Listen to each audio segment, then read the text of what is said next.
Patreon, going strong. If you want to go over there and join in on the fun, we got 3 tiers on Canadian dollars. First tier is $3 a month, where you get these episodes ad free.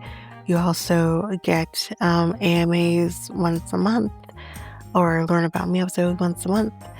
And then on the second tier, which is $5 a month, you get everything from the first tier, as well as coverage of a reality show, a fiesta year. That's right now Jersey Shore, currently in season 3. You can also go to the main feed, where there will be the first episode of every season released there, so you can try that before you head over to the Patreon. And then on the third tier, you get everything from the first 2 tiers, as well as coverage from a true crime documentary. We got the backlog of Ashley Madison documentary, Man with 1,000 Kids, Into the Fire, Lacey Peterson, and again, all those episodes for the first episode of each is in the main feed, so you can try that before you head over. So if you are interested, you can head over to patreon.com/realityt times 2, and you can sign up for whichever tier you feel for. Again, you can try before you buy, which basically means you can try any tier for a week before committing to it. Even if you are on other tier, if you are on tier 1 or the first tier and you want to go over to the second tier, you could still try that second tier for a week before committing to the upgrade. So again, that is at patreon.com/realityt times 2. And of course, the link is in the show notes, website, social media accounts. It's all available there.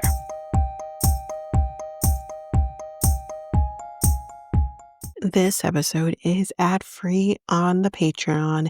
So if you want to partake in that, you can head on over to patreon.com/realityt times 2.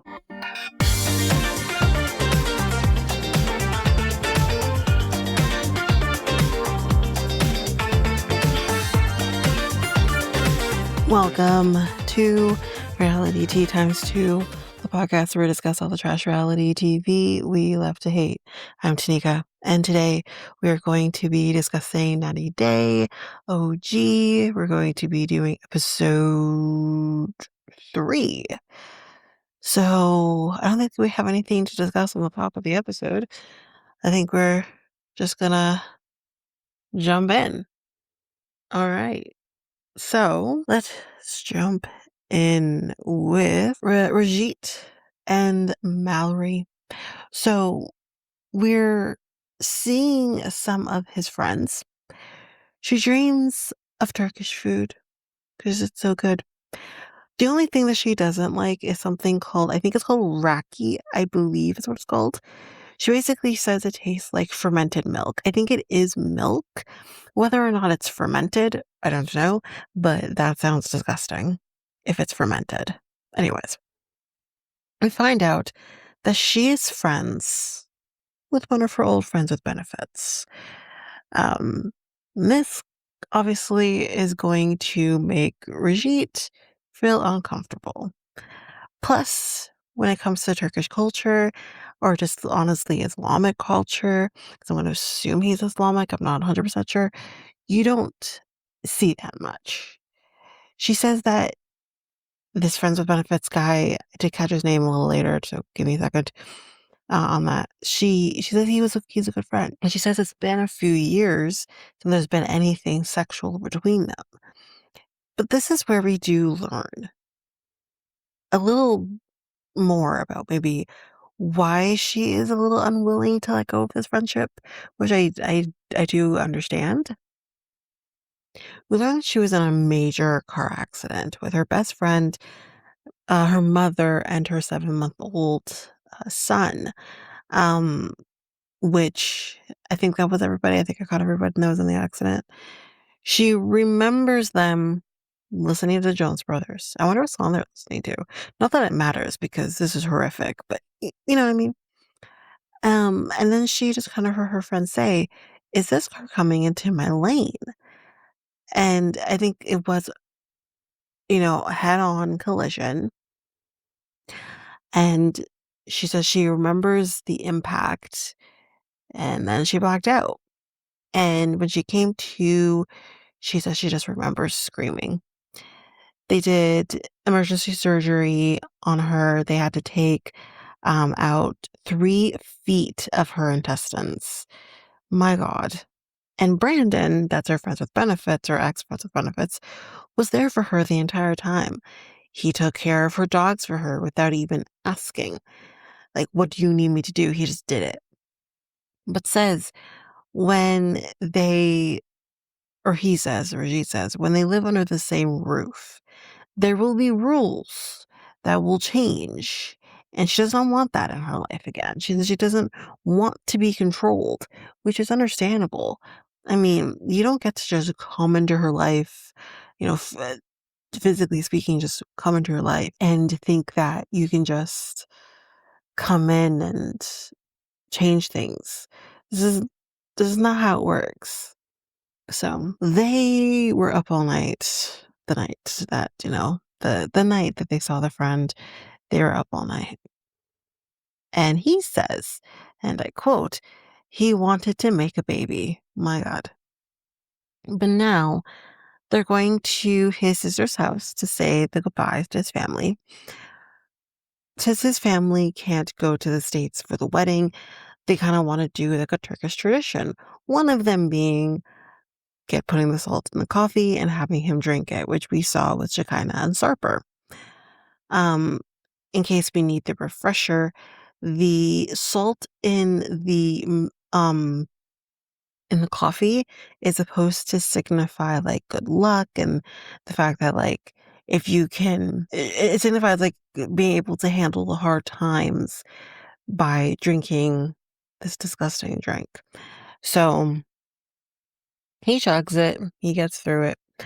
And his brother asks, so after you settle, do you think you can help support our parents?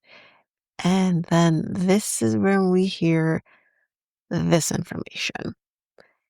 In 2023, there was a major earthquake that brought his parents' house completely down and left it in shambles. They are currently living in a tent. I'm sorry, but if I have this situation of my parents relying on my support, obviously along with the other siblings, I wouldn't be leaving. I'm sorry, I wouldn't be. I wouldn't be leaving, especially like knowing that like I can't work for God knows how long. I wouldn't be leaving. Um, but now they're getting ready to go, and his mom just starts crying, and she says to the camera that her love and pain is indescribable, and she's crying, and he just comes over and he hugs her, and I thought it was very sweet. So they do their finish the goodbyes. It's the next day. After that, we're heading to the airport. We're heading to America. On the way, though, he does bring up not being able to work and, you know, can we help his parents if they need it? And he poses a scenario of like, what if, like, say, in the next 3 to 6 months, my mom asked for 10,000 Turkish lira? Now, I did do this conversion before, and I believe Canadian, it was under $300, but not much under $300 Canadian. That's a lot of money. That's a lot of money. She says, "Well, I'm not saying that we can't help your family. However, I do need you to have conversation with me because, like, essentially, money's tight. She has bills to pay, and she says she doesn't make that much. She's like, as soon as I get paid, the money is gone. Girl, don't I feel that? As soon as I get paid, it is gone. So I guess we'll see how that pans out. But that is it for them. Let's move on to Debby. So it's currently 18 hours before he is supposed to be arriving. She looked into changing his flight for him, but it would have cost $3,800 to make that change. That's just not doable. When she told him that it would cost $3,800 to change the ticket, he basically just commented or texted her back saying, "No comment." No comment, not a "thanks for trying," not a "well, shoot," nothing. She's thinking that he might not be on that flight tomorrow. Let's continue. We're now at 6 hours before he's supposed to be arriving, and she can't sleep. They were FaceTiming and couldn't hear him during the FaceTime, so she asked, like, "Where are you?" And he said, "Oh, I'm home." Yeah, he shouldn't be home, y'all. If he's gonna be on that plane, he should have been on the plane. Then it's about 2 hours away, and her and Devin are leaving to get him. She tried calling Qatar Airlines to see if he got on the flight, but that got her absolutely nowhere. I wonder if they're not able to like divulge that information. I mean, if she's the one paying a ticket, I wonder how that works. But if he did pay for his own flight, then yeah, they're not gonna tell you if he's on the manifest. Just have him. And there he is, y'all. After she oh sorry, I think I skipped ahead. I did. I skipped ahead. Yikes. Let's start over. Take that part out. So we get to the airport. Devin is not going to be going in with her. Just let me know when you're ready to go. But she does bring a little bit with her. Okay. She does bring a little bit. So she's waiting and she says, "I think I'm going to be sick." And we literally see her running to the bathroom and we do hear her vomiting. She goes back out and honestly, this is me. This is something I thought of. She's going to have to kiss him now. Did she pop a mint? Did she rinse her mouth out? Who the fuck knows? But it's an hour past his flight now. And there's nothing. But because this is, we're used to TLC's shittery, there he is. And she starts bawling and she says, "I thought you weren't on the plane." He says, "I just want to play with her." But you know what, y'all? Even though he's supposed to be getting married, God willing, he will be the biggest star here. So you want me to act? You want me to do something? Sure. So he starts going through typical 90s movie lines and says, "I will make you a deal that you can't resist." I sound like Voldemort. Anyways, you talking to me? Are you talking to me? I will be back. It's just, wow. He will be a great actor, of course. He also wants to marry Debbie, though. Don't you worry. He does want to marry Debbie, even though he wants to be the biggest sub. And he tells her, or asks her, like, "Oh, did you tell Tom Hanks and Tom Cruise that I'm here? They don't give a shit about you." First of all, Tom Cruise, garbage. But like, he, Tom Hanks, he busy. Yeah, I don't think he's got time. Anyways, that is them. Let's jump in with Paula and Thomas. She's 41 from São Paulo, Brazil. She has a successful piercing business, which makes me wonder, why are you moving? She has a very unique way on how she has gotten her success. You ready for this, y'all? We meet her miniatures. Yes, y'all, her miniatures are her tools for manifestation. She has a closet full. Okay. Her favorite is a toilet with poop in it. And that is not for fun, it is for manifestation. These aren't toys. Do not get twisted. She wanted an apartment, so she got a mini, and then she, like a mini something, I can't remember what it was exactly that she used, and she got it. The universal atoms and stuff and and other stuff that she wanted a couch. But then to go further with the manifestation, she wanted a couch, y'all. So she orders a mini one. And she's using that as manifestation to get a regular size couch. And I guess it happens. I guess she, take that out. Like she wanted to marry a gringo. and she wrote a letter to the universe, and she then met Thomas. So this is where we meet him. He's 31 and he lives in Long Beach. He just moved there when he met her. They were just friends and it lasted for years that way. But something was developing that he just couldn't ignore anymore. So he flew to Brazil, y'all, and he told her as as much, but in terms of like, is there something here? But she had a boyfriend. But eventually that ended, and she flipped a switch, and they gave it a chance. And 2 years later, they they got engaged. We see his living room. She has been making big purchases or mini purchases. Okay, so they do have differences. For example, she's a vegan. He's not. Um, he's a minimalist. She's not. She believes in magic. He does not. But he has learned how to manifest, or she says he has to learn how to manifest as a couple. He's not going to do that. But does, he does not have a couch.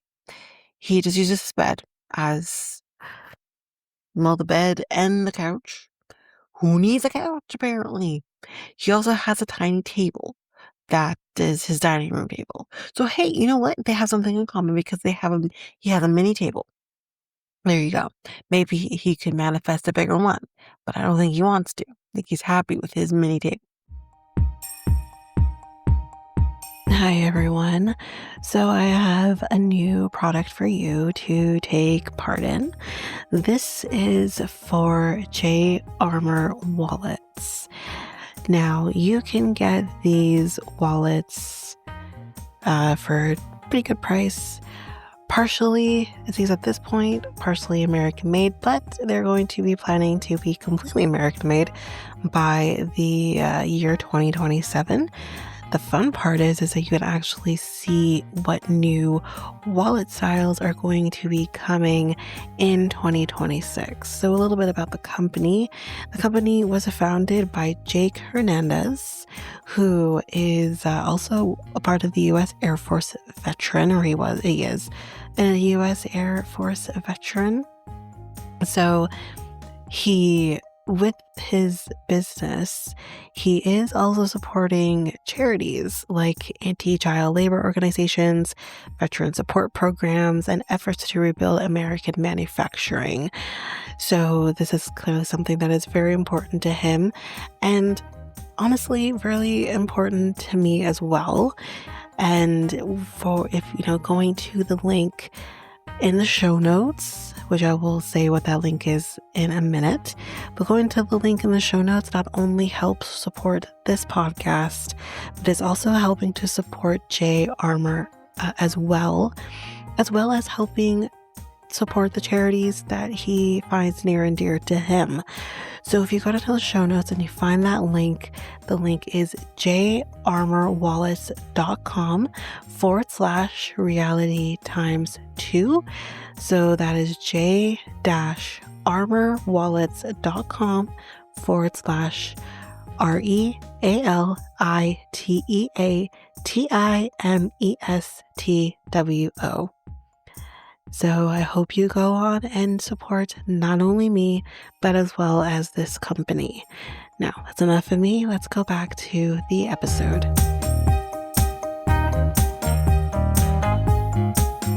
Okay, sorry, I had to take a quick break there. So I'm not sure where I left off. But, okay, so let's start here. So he told her to bring one bag.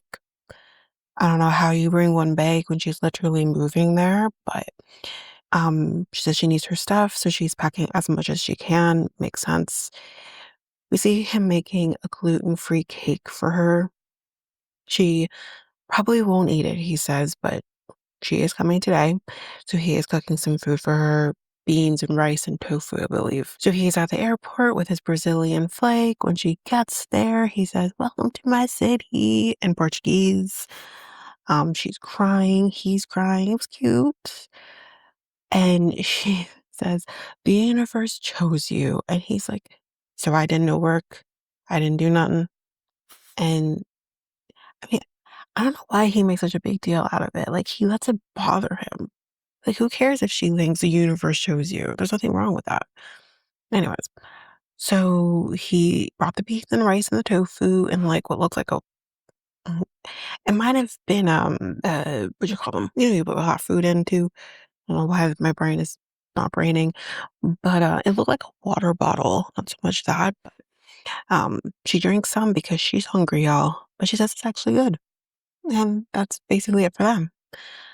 Let's move on to Marissa.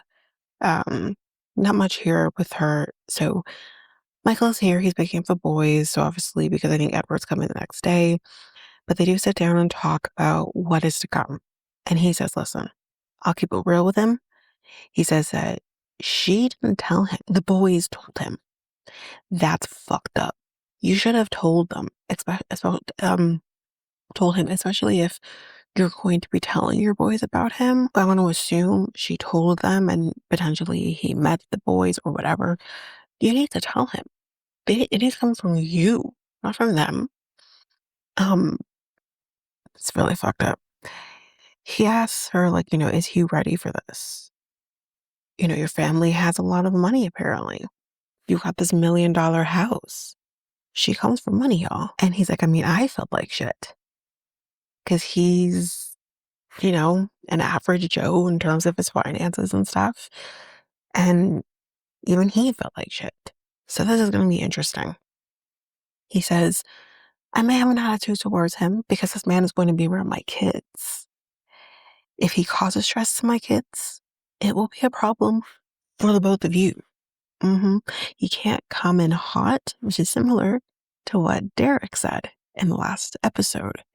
And he said, I will bite anyone's face off when it comes to my kids. Be a protective daddy. That's all we need. So she's making a present for Edward. This next day, she got him a house key for the house. Sound familiar? It actually really does sound familiar because this key doesn't work either, okay?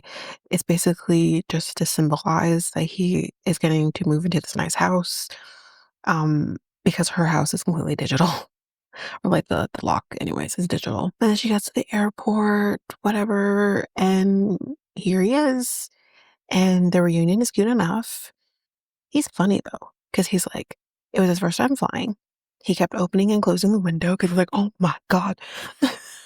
And he's excited to show her, something new. That's all.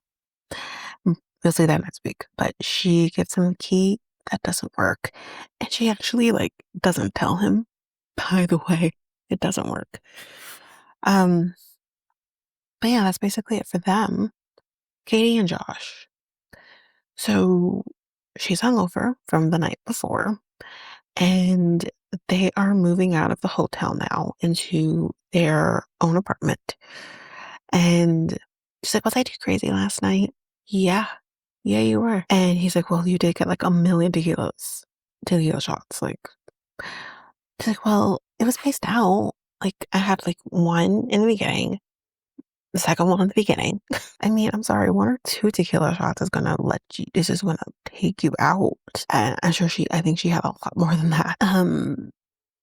So she doesn't remember getting into the cab last night or getting into the hotel. I'm sorry. That's bad. That's too much drinking. She's like, did I know anyone? Yeah, us, the viewer. And he asks, are you asking because you think you did? Or are you asking generally? You do ask a lot. And she says, it's definitely her OCD, which I get. It's constantly running through her mind. She needs the answer to calm the mind. I get it. But I don't know, she needs intervention to some extent to help with this. She hates waking up not knowing what happened. So work on it. There's OCD, but my gosh, she's an alcoholic. There's 2 different things going on here. And he says it would be bad if we had a kid and this was the energy that they're going to be experiencing. Fair. But she says, well, that's far in the future. It could be far in the future, and I respect that. But start working towards what you know your future husband wants from you. All right, so Shay and Annabelle. So it's the next day, and she's dressing him from head to toe. Like, I'm sorry, this is a cake. This is a cake. We're driving back home. They see some deer. And he's like, well, I got some deer steaks in the freezer. You could cook it up for me. Sir, now's not the time to be bringing up deer. Allison, who's his daughter, if you remember, is already at the house. She's there because she lives on the property as it is, but she's already in the house. He's like, she's a boss and she's a bully sometimes. How about we curb it? You're her father. I know she's a grown-ass adult, but you could fix this. But don't worry, y'all. Annabelle says that she can handle it. So they do get to the house. Dogs greet her immediately, as one does. And the kids, they're screaming. So the children's names is River, which isn't bad. I don't hate it. And Cruz, spelled Cruze. Jesus God. I mean, I hate the name Cruz to begin with when you insult me with the spelling. But anyways, they're screaming. River, her daughter, ran out of the house and they didn't even know. Annabelle had to be like, she ran out the house. You don't realize she's running out the house? Yeah. Just, okay. I get kids are crazy. But if I see a child running out of the house, I'm going to see that child running out of the house. I just am. Oh yeah, she does that sometimes. She does that sometimes. But we stop her from doing that sometimes, especially in the middle of dark. Anyways.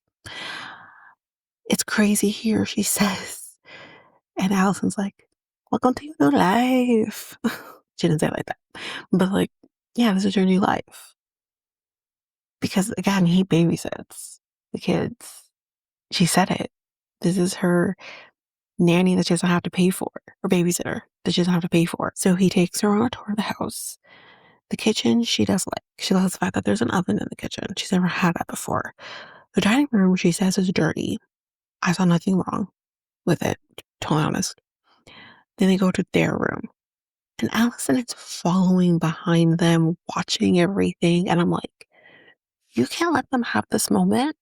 Why are you following them, you creep? And there are deers all over the damn place. There's about 3 deer heads and a fish. It's too much, personally. I couldn't do it. You heard of a redneck? He says, well, I used to be one. Used to be one. As far as I understand. I hear Jeff Roxworthy in the back of my mind saying, you might be a redneck. Cursedly. So he's giving her gifts, and it's like necklace, I think earrings, like jewelry. Okay. And of course, Allison is here because she's a creep watching the whole thing. And she says, I'm just shocked that he gave her so much gifts. Like, I don't get jewelry. Okay. So she's jealous that her father is giving his romantic partner jewelry. And she's upset that daddy doesn't buy me jewelry. You're a spoiled brat, just like she says later. We'll get to that in a second. She's like, if I'm in competition with her, like, she can just go back. Like, I'm gonna win anyways. Oh my God. She makes the daughter in Mark and Mina's story look like a saint. So, she's like, well, I better go. Can I give a few bucks? Like Hillary and Uncle Phil. So after they go, Annabelle asks, why'd you give her money? Does she pay rent? And he says, no, she doesn't pay rent. And you know what? He explains like she's a single mother. She just got out of a relationship. He doesn't want to burden her by paying rent. Here's my thing. I don't think he should be like, hey, pay this amount of rent.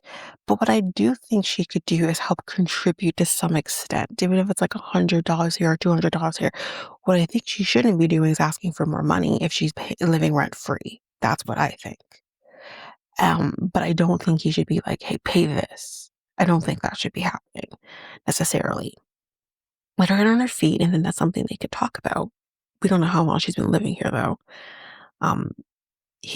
So yeah, he's like, she says it should be the kids taking care of the parents, not the other way around. Now that's what's normal in not just Filipino culture, but I think Asian culture. That's how it should be, and many other cultures, not even just Asian culture. But I'm talking about her more so. I think that's typical. But I think in North America, it is very normal for it to go either way. I hear what she's saying, but you can't just swoop in here and be like, this needs to change. Who are you? You just got here. But she does call her a spoiled brat. That I agree with. And that has to change, and I agree with that. But anyways, that's Shay and Annabelle.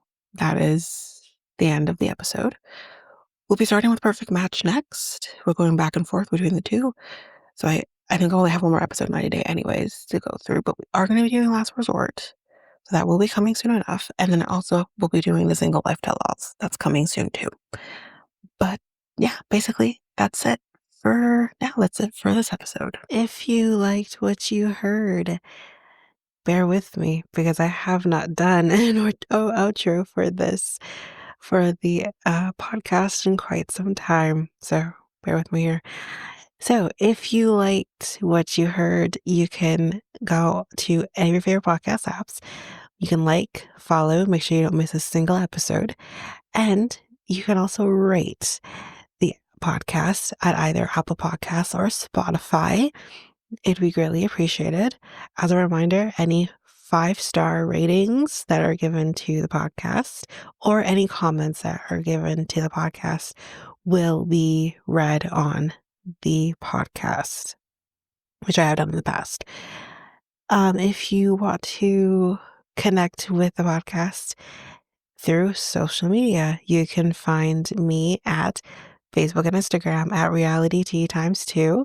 You can also find me at Twitter, TikTok, and Blue Sky at Reality ×2 Pod. I believe you can email me at realityt2@hotmail.com, and you can have any inquiries, anything like that, any ideas, any shows or episodes you want me to cover, you can definitely do that over there. And I am going back to our old website, and that is at solo.to/reality T ×2. There you can get any of the links to anything that I didn't mention here, any of the socials, website, email, all of that. It's all there for you. And we also have a new thing there where you can help support the podcast as well. It's called a tip jar. And you could tip whatever your heart's desire if you want to support the podcast, but don't want to necessarily support the podcast in going to Patreon, for example, or any of the links in any of the advertisements. You can do it there. But since we're on the topic of Patreon, you can head on over to patreon.com/reality T ×2, where there you can get access to even more than what I do here. There are 3 different tiers where you can get these shows ad free, as well as our next tier up where you would get another reality show that's being covered. So, we have Jersey Shore that's been getting covered. That's still being covered currently at the time of recording of this outro, but the future is bright with what's to come in the future, which I will be discussing, or I have discussed. I don't even know. And then also our next tier is a true crime tier as well. So you can definitely head over for that. But that is basically it. I will also just quickly mention here too, if you're interested in a different take of a podcast that I'm a part of, we do things a little differently, you can head on over to Next Take Podcast, where I usually drop bonus episodes here on this feed, but there you get a lot more. And that podcast is making changes. We're growing, doing new things, but you can definitely head on over there if you want to just hear a little bit different than what I do over here. So you can find that podcast over at our website, solo.to/next take podcast. And there we'll have all the links to your desire that will link you to any of your favorite podcast apps or YouTube, Spotify, Apple Podcasts, all of it. Social medias, it's all over there. But of course, you can still find that podcast at any of your favorite podcast apps. But that is it for this episode. We'll see you next time with another episode. Bye, everybody.